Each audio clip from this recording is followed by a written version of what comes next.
Hooray! Another Q&A.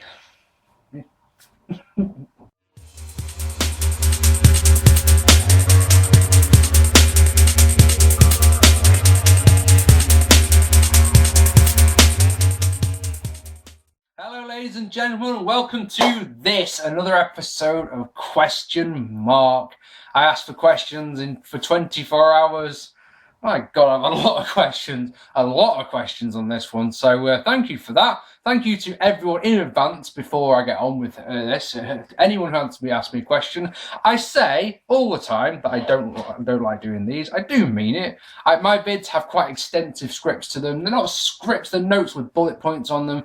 And if anything is a point that I really want to stress, I put it in capitals. And that way, I hope I don't go waffling on about nothing for too much. Yeah, I think it fails, but so what we're going to do here is we're either going to talk for an hour, or when the battery dies on this, or when the battery dies on this, or until I just feel like I can't talk anymore. One or two. We'll try and get through as many questions as we can. This is going to be a multi-part video, obviously. We'll upload, I think, probably 2 or 3 at least parts. Talked for too long. You guys like it when I go off on tangents about things at the best of times, don't you? So, let's go on with it. So, Desington, first question. Hi, Mark. Which British wrestler? I've just seen before I go on. Lots of questions about Brit wrestling like that. So, which British wrestler would you like to most see in the WWE?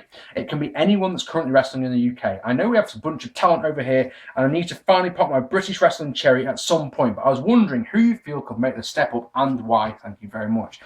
Obviously I've had 24 hours to think about that one because it's the first question that came in. And I've actually kept quite a close eye on the questions this time, so I could try and formulate a few answers in my mind. So because I want to try and keep this one short. I was going to say though, the British wrestler that I think really has got all the goods at the moment. I mean, there's loads of talent in this country that is, I think, ready to make the next step up. Chris Travis is one. El Guerrero is one. T-Bone is a guy who has come on leaps and bounds this year. You could probably run off a list of 20 names easily of British guys who I think could make be the next one. Right at the top of my list at the moment, though, is my wrestler of the year so far this year. I've got a top 30 at the moment matches that I've got this year, and the name that stands out again and again and again and again, you don't see a bad match off him, whether he works heel or face, he's fantastic. That name, ladies and gentlemen, is Zach Gibson. Zach Gibson is my wrestler of the year so far. I can't see, bear in mind I'm only going to 4 more shows this year, I can't see that changing, to be honest. So yeah, I think Zach's got all the tools. He's got a fantastic body. He is, like I say, he works brilliantly as a babyface. In my opinion, he works even better as a heel.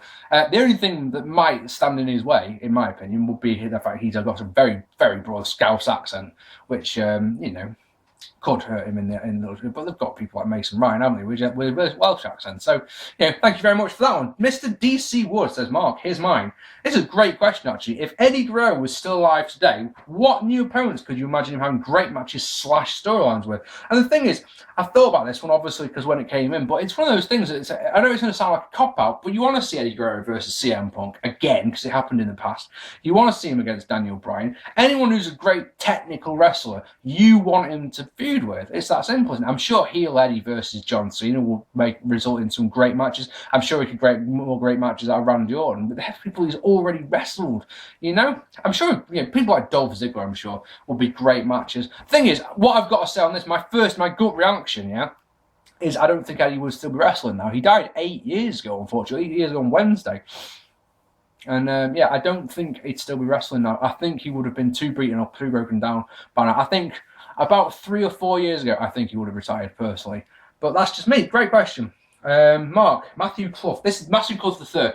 Yeah, this is the problem I've got here. I didn't say on my vid 1 question per person. So Quentin comes in here, 3 questions. I've got to answer them because I didn't say to not do it. So So hey Mark, loving the vids. Got a few questions. What got you into reviewing wrestling shows? The fuck's that noise? Okay, that's weird. I got to hear a random noise then. I just started off doing Q&As, and I think it was just a natural progression, to be honest. I couldn't tell you the first shows that I reviewed. But, you know, I mean, I can remember reviewing Ring of Honor shows from 2007.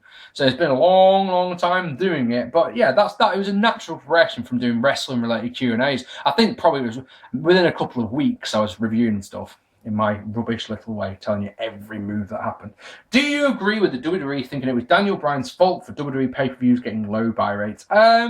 It's just WWE's way, isn't it? That's, you know, they've got to blame someone. They can't say, look, we didn't put on a good enough show. It must have been Bryan's fault. WrestleViz is always, you know, in America has always gone on who's on top, you know, if that person's a draw or not. Yeah. It's just, to me, when I read that headline, I went on a dirt sheet and saw that. And when I saw that, I just went, that doesn't surprise me. You know, if people were acting with outrage to it, it's one of those, yeah, get out more. For me, honestly, to be brutally honest with you, because I just don't care. It's one of those, right? I think all this storyline is put Daniel Bryan in position that next year he can come, you know, he can step back now, have a feud with the Wyatt family, and then step back up next year. Is what I think is going to happen. I don't think he's been buried at all. I really don't. Regarding the buy rate, though, I mean, I expected SummerSlam to do a good buy rate. It just didn't. Maybe people just don't want to pay $50 a show and would prefer to stream it for free. Maybe we should think about that. Third question. What year do you think the WWF/WWE was at its best? Easily 2000, in my opinion. The first 8 months of 2000, from January to August, were just wonderful TV and brilliant pay-per-views. Adam Ross. Thank you for that, Matthew. Adam Ross says, with the rise of internet and social media, is it near impossible for mainstream wrestling companies and wrestling fans to avoid spoilers and rumours? Is there any way, in your opinion, said companies like WWE and TNA can adapt to U-turn this progression and bring the shock and surprise back into mainstream wrestling? Or is this lost part of wrestling gone forever? P.S. After 6-7 years of being a subscriber to you, I hope my first question isn't a stinking congrats on the 1,300 subscribers. It's still going strong with consistently great videos. Thank you very much, Adam. Looking forward to seeing you at your first GPW show in a couple of weeks' time. The problem that social media it's a problem that's never going to really go away, is it? But in the same time, in today's day and age, Cena's reappearance at the Rumble a couple of years ago proves that a surprise, they can keep them a big surprise. And at the end of the day, I think the problem with wrestling fans is, if you post what you thought on Twitter, for example, my Twitter feed is linked to my Facebook account, which means if I put a tweet saying what I thought of a match, it will go on Facebook. I then get moaned at, Mick, I'm not watching Raw tomorrow, you spoiled it for me. It's like, well, so don't go on the internet. Surely the only way to avoid a spoiler is to not go online. If you can't not go online, that's your fault. Now, I've always tried my hardest to stay away from dirt sheets. I still don't look at them that often. I do, on the other hand, though, on the flip side of that, I must go on them at least once a week because I check what happened on SmackDown, just so that I've got a rough idea when I'm going into a Raw review what's happening. And if there's another headline that grabs me, like that one I just mentioned about Daniel Bryan's buy rate being blamed, yeah, that I'll look at it and go, oh, fair enough, that's cool. You know, but I think at the end of the day, it's not down to the individual companies. I think it's down to the individual people. Like I say, if you don't want a show spoiling for you, if I don't watch Raw live, the only way that I can avoid going on, to avoid getting spoilers, is to go online the next day and only go on the site where I'm going to be streaming the show from or downloading the show from. You know, if I go on Facebook or if I go on Twitter or if I go on YouTube, I will see spoilers. They will spoil literally my enjoyment of the show, because that's what spoilers do. Surely, if there's a big surprise, though, I mean, if something massive happens, I've got no way of avoiding it, because, I will get a text message about it. So it's one of the reasons I've started watching Raw live again. I don't like doing it. It bugs me watching Raw live because the amount of fucking advert breaks there are right now, But yeah, not down to the individual companies. I don't think it's down to individuals. If you don't want to be spoiled, it's in your hands to not be spoiled. It's that simple, in my opinion. Thank you, dude. One Piece Fan 20 is back says, what do you think would have happened if Sting was the mystery third man instead of Hulk Hogan? I mean, that's one of those questions. It's one of those, wow, because Sting was rumoured to be the third man. They wanted, they thought if Hogan doesn't do it, I think they would have got Sting to do it.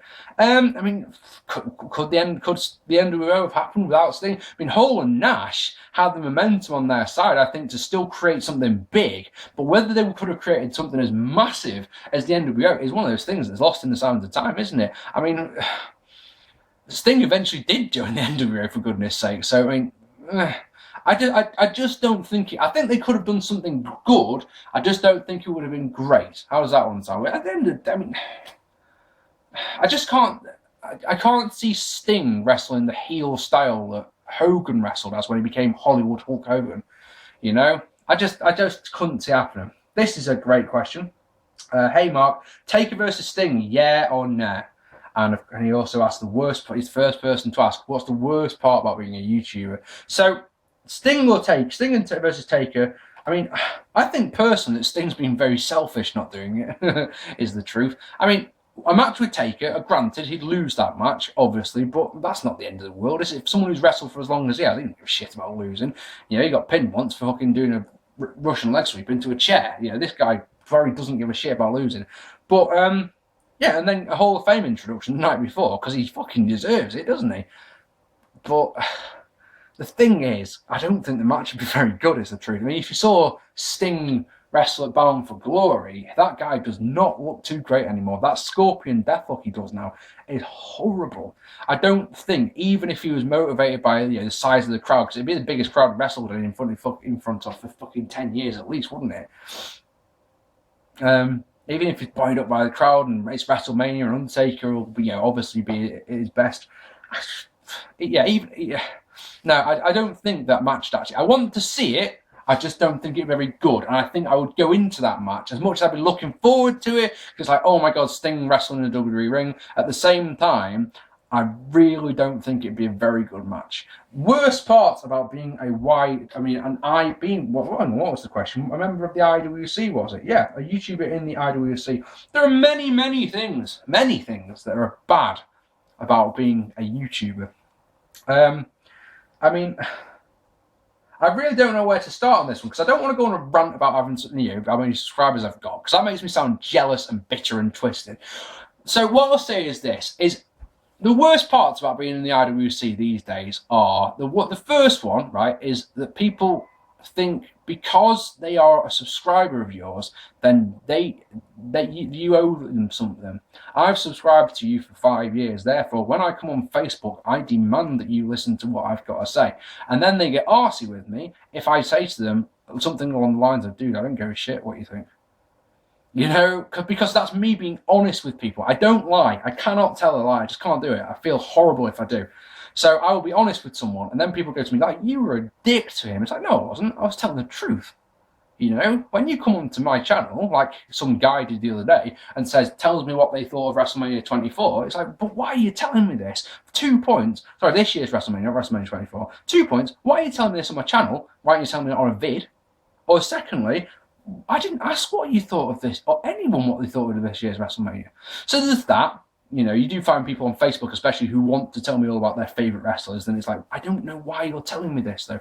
The thing that bugs me about being a YouTuber is especially this year, I felt like this year I have put out the best videos that I've ever made. This year, without a shadow of a doubt. My vids are so much more watchable, I think, than they used to be. My vids are recorded in HD. Even a vid like this is recorded in HD, so it looks as good as it can. And, you know, the thing is, right, my last Raw review got 500 views. Last week's. Week before, got 1,200 views. And you look at them and just go, and what's changed in that 700 of my subscribers just thought, fuck that, I ain't watching that. That's the worst thing. The latest 10 years ago episode, I think, is almost got 600 views. My 10 years ago series is the one series of vids that I can count on to get 1,000 views every time. And, this one's staggered at 600, and you look, because I've always said, I put tons of work into my vids. I really do try and do a lot of research. Sometimes, as on the 10 years ago vid, the research is wrong and I get a match wrong. But I always try my hardest to make sure everything's right, and to, I don't want to waffle on and give you all the matches. I want to tell you what I thought of the matches. Sorry, all the moves, not the matches. What I thought of the moves and what I thought of the matches, instead of, I like to tell the story of the match, and yada, yada, yada. And you look at it 4 days like today, 4 days after it went online, and you look online and just go, 600 views, bloody hell. Wow, that was worth doing, wasn't it? And it's that sinking feeling of that just wasn't worth my time that is horrible. And you see vids like Sean's The Entertainment, and once again, this will probably make me sound jealous, and if it does, then it's not meant to. But It's ridiculous, man. It's so fucking cold tonight, but I'm having to open the window. Yeah, Sean's View can go online, read something off the dirt sheet, tell you about it. 15,000 subscribers. To do this video, at some point on the Q&A, I'm going to be talking about Sean's View. I went on his channel, and his most popular vid this week, is him going to a shop and buying a video game. And you just go, why would anyone want to watch that? And you think, well, is that what I should be doing to get these views? Is that what I should do? Is that what I should be striving for? And it's like, well, no, because my first thought is, well, no one would want to see that. No one. If I do vids that are anything outside the box, my subscribers are, fuck that. If I do F1 vids, no one's interested. 200 views if you're lucky. If I upload something to do with British wrestling, 300 if my subscribers are feeling great. If I upload a match that I commentate on, no one watches it. No one's interested. I am stuck doing wrestling reviews, and that's it. So I don't even dare try anything outside the box because no one's interested. That's the worst part about being a member of this community, or just being a YouTuber in general. It's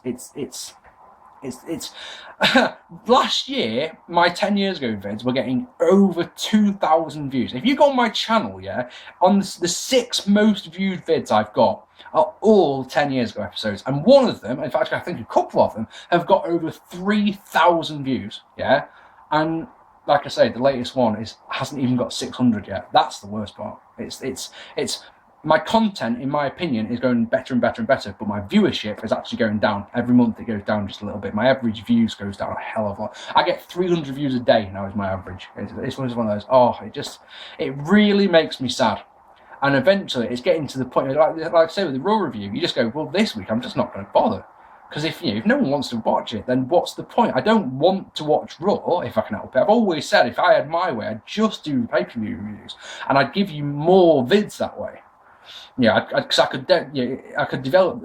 As a rule, at the moment, I watch Raw live, but I do the review the next day. So that takes up 3 hours, and then another hour to record and edit it, and then another hour for it to upload it. So that's 5-6 hours of my time that I could put into another paper. God, I've ranted about that, haven't I? I'm sorry about that, but that's one of the reasons why I wanted someone to ask that question, because I wanted to say it's not all fucking onion pie, is an old expression I heard. Being a YouTuber is fantastic. When you go to a wrestling show and someone comes up to you and goes, I watch your vids, that's amazing. When I went to London and James Marston sits down and goes, I've been watching your vids for ages, like, fucking too right you have. That's incredible. But they say, check this out. When I last went to an Infinite show, some guy comes up to me, I'm sorry, if you were this guy, write in the comments, Mark, you are a knob, just so I know it was you, right? Because some guy comes up to me and goes, hey Mark, I've just subscribed to your channel. I turned to him and said, well, someone has to, and walked away. I'm like, and later on that night, I'm lying in bed going, God, I'm such a prick, aren't I? But the thing is, I can't see why anyone would want to subscribe to me. And at that moment, it just caught me completely off guard. Normally, I'm just like, oh, thank you so much, that's amazing. I was such a dick to that guy. In fact, he probably isn't watching this because he got home and went, well, I'm not fucking, I told that guy I've subscribed to him, and he was a knob to me, so I'm fucking unsubscribing to that prick, Anyway, thank you for that. That's me ranting, and that question will come up again. Not the next question. The question after that says, "What's the worst part of being a YouTuber?" Rob Collins, you fucking star! In honor of OSW review, Marc. What bar is Marc Pearson? OSW review. If you don't watch OSW review, please go and do so. Those guys are the best thing in wrestling wise on the internet, in my opinion. The old school review. I can't answer that question, but the guys from OSW can. So I asked them on your screen right now. You can see the tweet that they replied with. They think that I am a Guinness truffle bar, which is interesting. I'm going to assume that they've gone with the photo on my Twitter channel, which of course is pretty much the same as what you've just seen on the question mark banner there. So got a Guinness truffle bar. Fan-fucking-tastic. OSW, seriously, I can't praise them enough. Raiden the Blood Edge asked, what is the worst part about being a YouTuber? I've just ranted on that one for quite a while. Alex Dutton asked 2 questions. He asked, if you had to change John Cena's gimmick, what would it be and why? And that's something that just people can relate to, because at the moment, I've said this 1,000 times on VidTime, I don't know what Cena's gimmick is, so I can't relate to it, and it's one of the reasons I don't like him. Why should I give a shit about someone I can't relate to? The thing is, what do you change it to? And that is a question, I can't answer that. It's one of those questions that's just like, I don't know what I would do with it. I don't like what it is. What would I do with it? I haven't got a fucking clue. At least when he was an army man, you can relate. You can kind of relate to that. Nowadays, there's just nothing. There's a guy in a purple t-shirt, a purple shorts, with a purple hat doing this. I can't get with that at all. There's no audience connection in my opinion. For some reason, the women and kids seem to love that. But my generation, we got behind Stone Cold because who doesn't want to go this to your boss? That's why we all love and live vicariously through Stone Cold. Guess it's down to Hulk Hogan. We were all, because we were young, we were all Hulkamaniacs. That's the fucking guy. And that's the thing, you can't mock John Cena too much. If you were a Hulkamaniac, you can't rip him, because we were exactly the same, watching shit matches, because go back and watch the majority of Hulk Hogan matches aren't fantastic, and him winning every time. Jesus Christ, that guy was champion for years. So we can't really diss Cena that much, can we? To answer your question, I have no idea. Your other question is, who is the best heel and face in the WWE right now? The best heel, in my view, is Paul Heyman, to be honest. There is no one who can cut a better heel promo in that company than Paul Heyman. And, he's taken a storyline that shouldn't really have worked. CM Punk wants to batter Paul Heyman. Off he goes then. But, they managed to drag it out for months to the point where it got this one's gone a little bit too far, or this one needs to end now, sort of thing. Babyface, it's got to be Daniel Bryan, surely.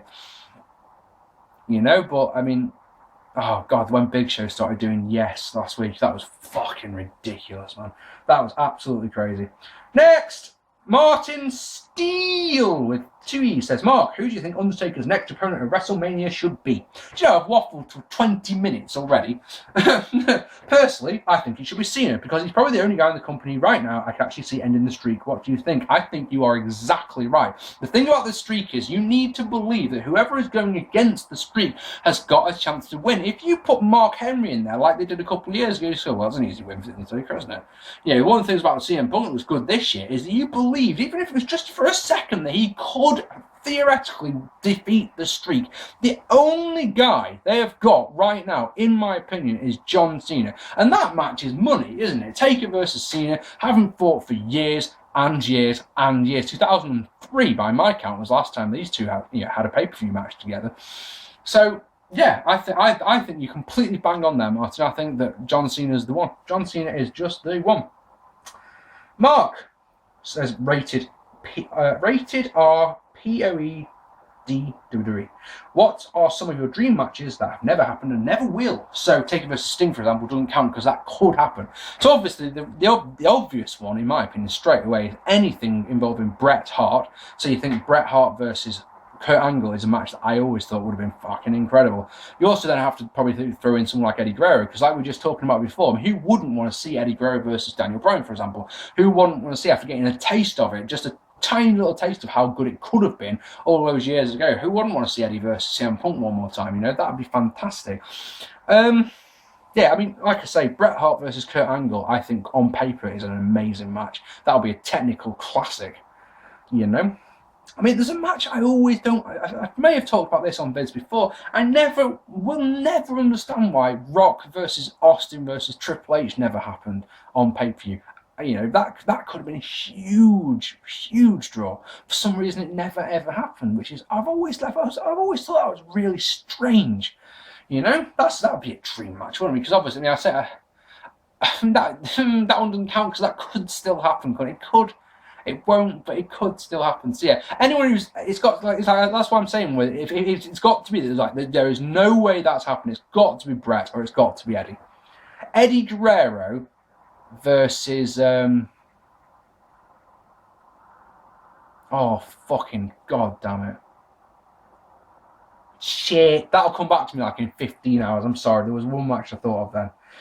Ryan Mawini, is that right? Says, this has been annoying me for a while, so I'll ask you. What is the difference? Oh, for goodness sake.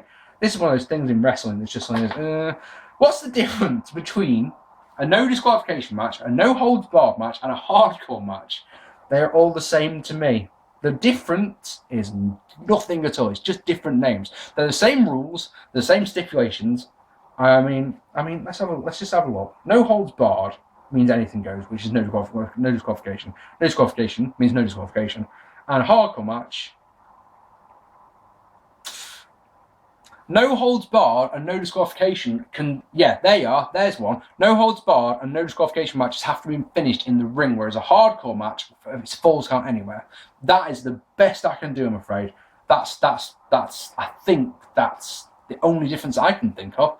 If anyone else can, please let me know. Next, brilliant question, the Fredster 101. Would you rather watch every Spaz Phoenix video or watch every WCW pay-per-view from 2000? On the worst part about being a YouTuber, which we already answered. Spaz Phoenix, for those who don't know, right? Some people go, I've actually seen comments, who the fuck is this Spaz Phoenix character that Mark's going on about? Spaz was a friend of mine. I say a friend, arm's length sort of friend. He liked my vids a lot, would comment on Facebook and comment on my vids. And I started ripping him because he likes The Miz. And I mentioned him on a couple of vids, and it was only ever a joke. It was just like, well, you know, The Miz has come out. Well, Spaz Phoenix is happy because he likes The Miz. But he took exception to the fact I was ripping him for it. So he did this vid on me, he did this shoot on me that was half things he was pissed off about and half straight up lies. So, for example, he said that I believe that if you're a British wrestler and you're in America, then you are the best. And I will support you through and through. You know, that I'll give it your matches, you know, 1-star extras because I love British wrestling. That's for I love Wade Barrett and think he's awesome, according to Spaz Phoenix. And so what I did is I did a vid rebutting these because normally I wouldn't bother, but Spaz was a friend, so I thought, right, I'll do a response. So I did a response where I made him look about this big. And he's never replied. He blocked me on YouTube, he blocked me on Twitter, and then has never bothered replying. And basically, he's been a shell of himself. He's been a nothing and nobody since. His videos are atrocious. I told him this when I was a friend of his. Your vids are shit. You know, not going to hold you back because we're mates. So you should be able to take that. Take on board what I'm saying. Your vids are too long, you come across as being bored, your camera is rubbish, etc, etc, etc. You know? I've been waiting for the best part of a year now, you know, for the response to come, and it never ever does. But there's been a couple of times where I've commented on another member of the YWC's vid, and he's replied to that, and you're just gone, wow, man. You know, it's just little short pot shots. I'd rather watch Spaz Phoenix vids. Nah, I wouldn't. I'd rather watch WCW reviews. Obviously, you know, at least I get to see some wrestling than seeing an ugly guy talking shit at me for a very, very, very long time. Next question. My question. Oh, from Sam Pearson. We share a second name, therefore we must be family.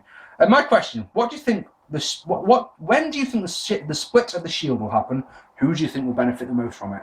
Who will benefit the most is Roman Reigns. If you watch the way that Shield matches are booked, he's the one who's protected. He doesn't take pinfalls or anything like that, and he's the one who always looks fantastic. When it will happen, I just don't know. In my opinion, it wouldn't happen for at least another year. So it matters. You know, don't rush it. So many people you see so many people on the internet at the moment doing WrestleMania predictions. Shield versus Wyatt family. Fuck off. No one wants to see that. You know, or do you? They're both heel. Who turns face out of that lot? You know, no one. There's my opinion. I don't know. In my opinion, well, I mean, I think it's with WWE, you can see them doing it at WrestleMania 30, a triple threat. I mean, but I don't know. I mean, I wouldn't do that. Next, Luke Forrest says, thank you for that one, dude, by the way, Sam. Luke Forrest, who is the classic example of, you know, if I don't say one question per person, Luke, you star, has asked me 8. So, best and worst part about being a YouTuber, and I'll answer the worst.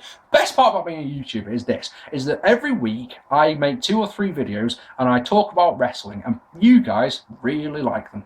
That is brilliant. Honestly, that is fantastic. If I get 1 view, I know I'm right. Remember, I spent ages moaning before about not getting any views, yeah? I'm actually happy if I get 1 view. 1 view on a vid, that'll do. As long as I'm entertained. If I get 1 view and 1 comment, that one person watches it and goes, you know, I really enjoyed this. Writes a comment. Cheers, Mark, that was really good. I'm happy. I'm disappointed, of course, because it's not got lots of views. But if I've entertained 1 person, that's fantastic. Better than that is people getting in touch and saying, listen, I started doing my vids because of you. I watched you and said, I want to be like that guy, or I want to do what that guy does. I want to tell the people. There are people out there, if you watch them, they sound like me. The way they talk, the way they do the reviews are exactly the same man. You know, and that is a very gratifying thing. And of course, the best thing about being a YouTuber, in my opinion, so far, is that I've got a job out of it. You know, I've got my GPW commentary gig out of being a YouTuber. That is incredible. I mean, that is absolutely incredible.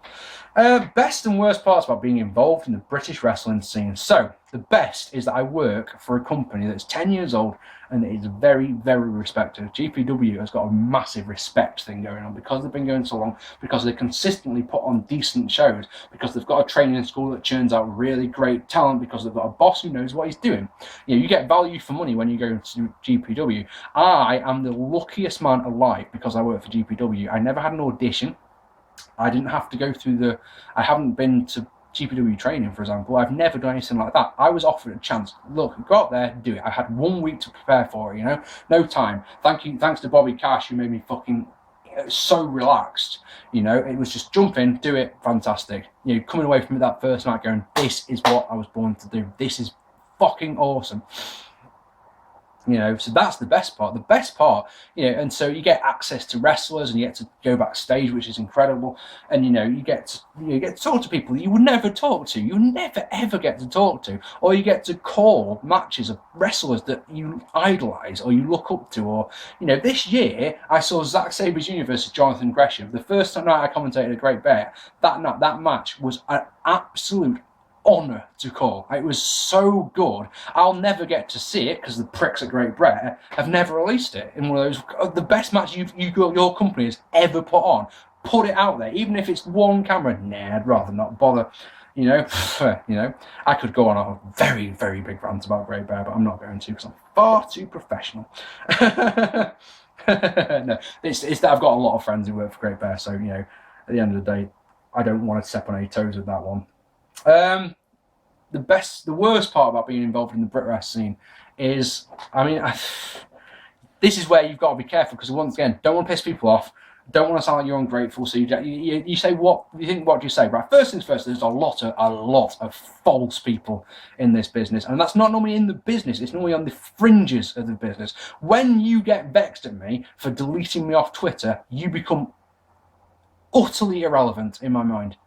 3 times that's happened this year from people that I thought were all right people, and these people have got thousands of followers on Twitter, and I remove them because they update their Twitter 15 times an hour and just think, right, I want my Twitter feed to be someone else that isn't just what you're doing. I don't know you well enough to care what you're having for your lunch, So I removed these people and got really nasty messages on Facebook. I can't believe you've removed me from Twitter. You reply, what the fuck? Why do you give a shit? Worst part about being in the business, right? Okay, so that one. The second one is that you can't review the shows that you go to because you don't want to step on anyone's toes, you don't want to hurt anyone's feelings. That one's a hard one for me because I used to do GPW reviews. I used to really like doing GPW reviews, and I wish I could do GPW reviews, but I don't want to say, look, this match was shite.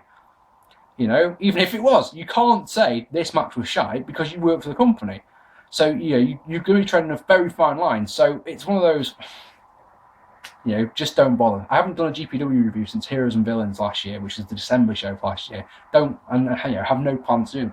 Worst part, though, the worst thing is that it just kills your inner Mark.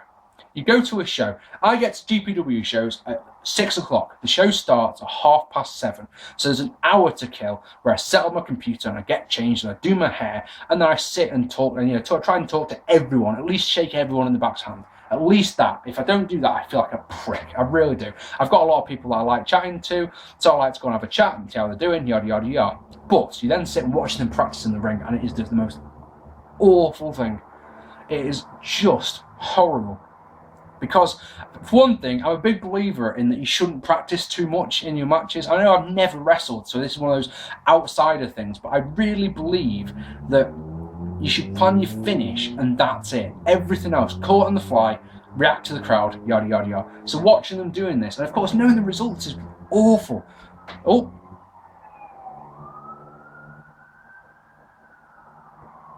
You'd be disappointed if there wasn't. So... Imagine going to a GPW show, with half my crew in tow. I normally take like 2 or 3 guys at least in my car. You know the results of the show. Right, let me tell you, here's a classic example. This is a classic example. The last show we did, I got a message on the Tuesday from our promoter, saying you're going to be involved in an angle on Friday night.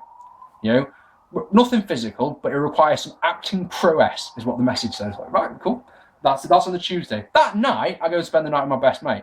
And he is meant to be coming to the show, so I can't say anything to him. If he wasn't coming to the show, excuse me, I could tell him, wouldn't be a problem. Guess what, dude? Going to be an angle on Friday night. Because he said he's coming to the show, I can't. We then drive to the show with my mates. I've got 4 people in the car, and I can't say a thing to them. That is horrendous. But of course, in the back of your mind, you know that they're going to see it and they're going to fucking love it. It's the desire to tell someone is so overwhelming that I can't imagine what the wrestlers do. Imagine if you're the wrestler, you're told, right, this week you're winning the championship, but you can't tell anyone, okay? You can't tell a soul. In 2 weeks' time, you're winning the belt, but you can't tell anyone. Fuck! How do you people cope? But the thing is, I mean, there are days when I hate working in the British industry. There are because just all it can take is one person sending me a nasty message. You know, your commentary was shite on this DVD, for example, and it just makes me go, fuck, man. But yeah, as a rule, love it. I love it. I love it. I love it. Favourite finishing move? It's probably British Airways at the moment. It's not at all, is it? It's the double rotation room top by Ricochet. It's just such a stupid move. Favourite driver at the moment? Oh, we want to talk about F1. Least favourite driver and favourite driver. That's interesting. It's the only person I think that's talked about F1 on these questions. So favourite driver. My favourite driver is Fernando Alonso. He has been for many years. My least favourite is probably Pastor Maldonado because he's a wrecking machine. I actually don't think he's as talented as some people seem to make out that he is.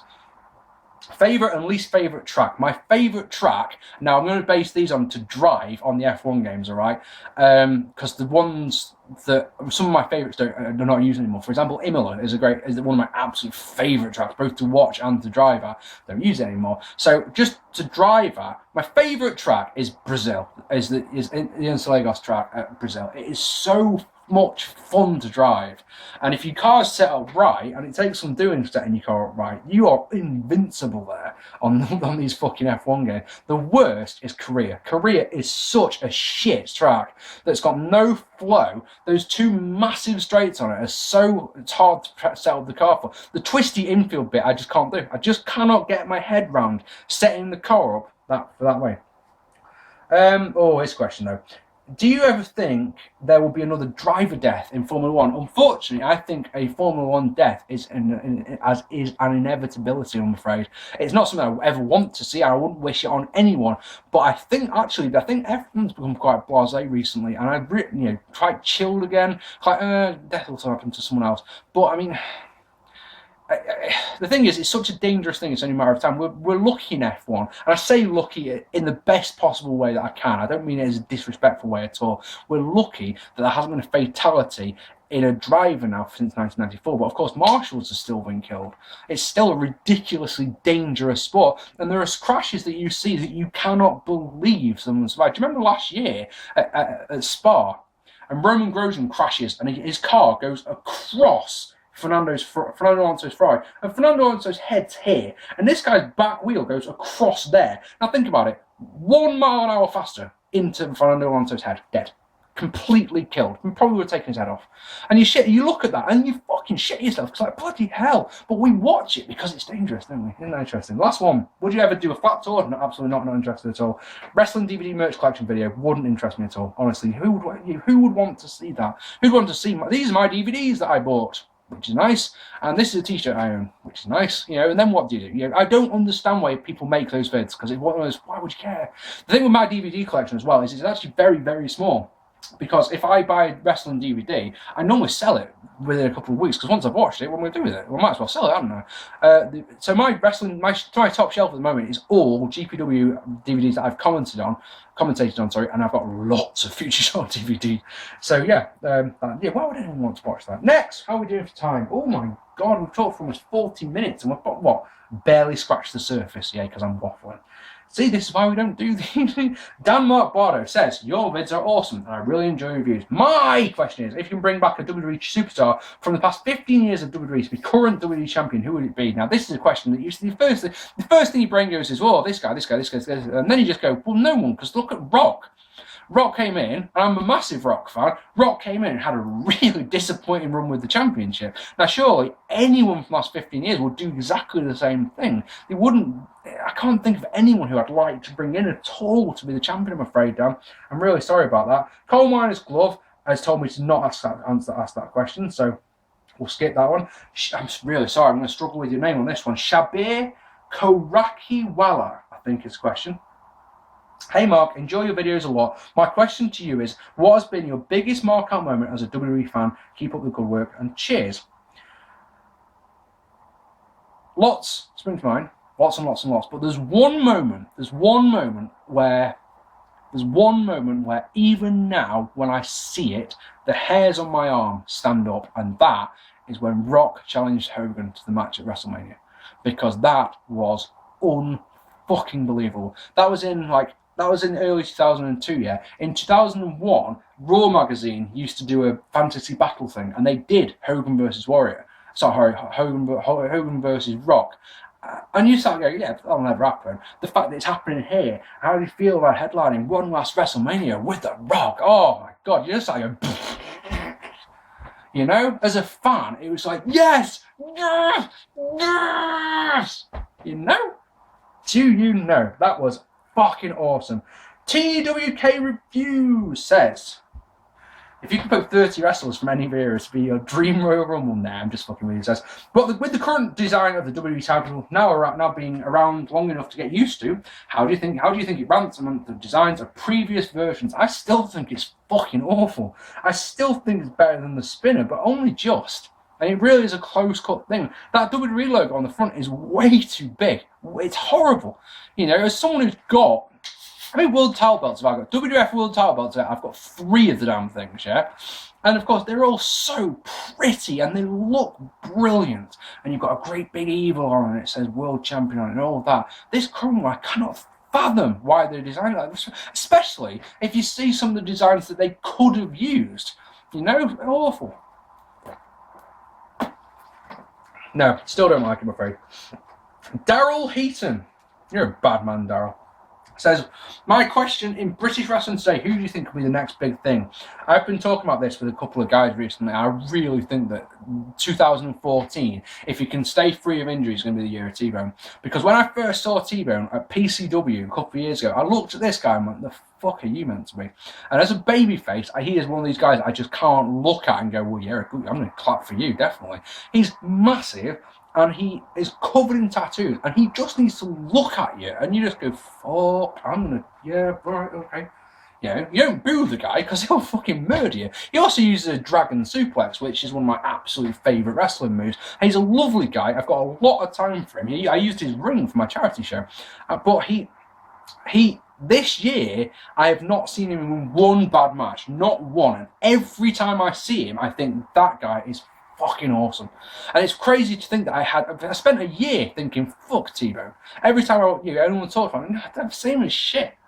You know, because every time I'd seen him, it was at PCW and he wrestled as a babyface. I just didn't think it worked at all. It's like, this guy is not a babyface. And he didn't wrestle as a babyface either. There was things that he did that were just like, no, not at all. No, in one match I saw, he had Dave Richards in, yeah? He won with a roll-up. And you're like, that's a heel thing to do, not a babyface champion thing to do. No. You know, I really think next year is going to be all about T-Bone. Flying Jeremy says, what do you think of Zack Sabre Jr.? I met him at a local indie show and he's such a nice bloke, had a brilliant match. Thank you for answering if you do. No worries, Flying Jeremy. Let me tell you about Zack Sabre Jr. As mentioned before, I've had the pleasure of calling one of Zack's matches this year. The best thing to come out of Great Bear for me was that I got to call that match. I'll never see it again, obviously, but I got to call what was a truly remarkable match between him and Jonathan Gresham. Let me tell you about Zack Sabre Jr. Not only do I think he's one of the best wrestlers that Britain has produced in the last decade, and you know he's ridiculously talented. And if you ever do get a chance to see him, if in your town there's a poster that says wrestling, if it says Zack Sabre Jr., go along. You will not be disappointed. Let me tell you about the thing about Zack is that this show was in February, and I hadn't seen Zack wrestle for about 6-7 months. A bit of the speaking tournament the year before. That one I'd seen Zack at, and no, it wasn't. It was a Southside show. Sorry, in August. So I hadn't seen him for 5-6 months. The fact that he remembered my name when he came up to me, you know, came up, hey Mark, how's it going? And walked away. I'm like, you know, all the people you've met, all the people you've wrestled in front of, all the people you've wrestled, all the people in 5 months, you know, he wrestled mainly in Japan, all the things he's done, and he remembered my name. that meant more to me than you can possibly imagine. That was so humbling, so, oh my God. You know, this guy could have the biggest ego. He could control him. I'm fucking Zack Sabre Jr., bitches, and I'm going to fucking have the best match on the card tonight, and you all know it, so should we get on with it? No, he was really, really sound. He's a great wrestler, a great talent. He's a credit to this country. You see, I said one would happen, didn't I? Which one happened? I ran out of memory on the old phone. So, yay, 46 minutes of waffling away. Right, I was about to start a question, so I'm going to do that. That's this one and the next one, and then that's it, alright? That for part one. So, GCubeman007 says, Q&A being back makes me a happy, happy boy. My question is about British wrestlers. If one of your favourite British wrestlers has the opportunity to become a John Cena-like headliner of a British Fed, or come to the States and be a mid-card player in the WWE like Kofi Kingston, what would you advise that they do and why? Keep up the great work and cheers from New York City! Woohoo! I'd love to visit that place, I really, really would. Let's take Dave Rain, for example, a favourite wrestler of mine. Favourite wrestler of everyone, because of course we all are Dave Rain, apparently. Dave Rain is, if he's a headliner over here, the thing about British wrestling, of course, is that you say a John Cena style, like the sort of thing. But the thing is that we wouldn't really have one like that because I don't think there's anyone in Britain. This is the thing about British wrestling. I can't think of many people who are legitimate, proper draws in British wrestling who bring in, there's only a few people like Zack Sabre Jr. You put them on a card and people go, yep, I'm going to go and see that guy. So definite. Maybe. That's the thing. I would never, ever advise anyone going to WWE, is the fact. I would never, ever, ever, ever do it. The travel schedule is ridiculous. The amount of time you're going to spend away from your family, ridiculous. If you want to, go do it. By all means, please do. I wouldn't recommend it. I really, legitimately would not recommend it at all. Thing is, the other thing about British wrestling is I can only think of like 2 or 3 guys off the top of my head that are full-timers. Everyone else is a part-timer. So you do your wrestling on a Friday, Saturday or Sunday night, and then Monday to Friday or Monday to Thursday, you're just an everyday guy doing a regular job. So most of the people that are favourites of mine, I don't think would go to WWE because they've got families over here or they've got lives over here they don't want to give up. That's the thing. I really would not recommend going to the WWE. I wouldn't want to do it, I know that much. Cheers for that one, dude. Last question. Kieran Lucas. Hey, Mark, love your vids. Incidentally, it's the last question because I've had to just delete a lot of stuff off this phone so I can fit this on. Hey, Mark, love your vids. What is the worst British wrestling show you've ever been to? Oh, you see, I went to one in 2011. I went to a local show in Stoke, and it was by a company called the British Wrestling Council, I think it was, or it might have been the BWA, the British Wrestling Alliance. Anyway, the point is that this show from top to bottom was garbage, to the point where me and Alex, the guy I went with, actually started laughing because it was so bad that it was good. The ring announcer, for example, didn't sound like he had a clue what he was doing, and it was there was one wrestler, the first match, the guy's music plays for 1.5 minutes. We checked, because after like 10 seconds, like, what the fuck is he? 1.5 minutes, then he came out. Little shit like that. And then in that same first match, what the first move was, a tombstone pile driver on the outside that the guy just got up from and carried on the match. And the whole thing was awful. I mean, just from top to bottom, and what it did in one fell swoop, because there's quite a few local companies around here in Stoke, and then in one stroke it killed them all for me. Because it's one of those, right, look, it's happened again. Because I've been to a couple of shows around here in Stoke that have been rubbish, and it's just like, you go, oh right, okay, let's just not. But so when I get, any time in like last year, if I got an invite to a show in Stoke, it's like, not in this fucking slightest. Please, no. So that one was so bad. It was actually fucking hilarious. Me and Alex ended up getting really drunk, so of course it was hilarious anyway. But, sorry, I'm just saving something. I've written out some notes, believe it or not. There's a couple of questions on here that I really would like to be able to go a bit more in depth to. So, you probably noticed that I've waffled on the most about the British wrestling scene, which I do apologise for. But, it's my biggest passion, so you've got to expect me to ramble on about it. We haven't even covered, even a quarter of the questions. There's so many more questions. This is going to be like 5 or 6 parts at least. Oh, man. Why do I do this to myself? I hope you enjoyed this. Please comment down below if you have. And, please hit that subscribe button if you haven't already. Hit that like button. And I'll be Mark P. And I'll do another part of this very, very soon. Take it easy, guys. Oh, Jesus Christ.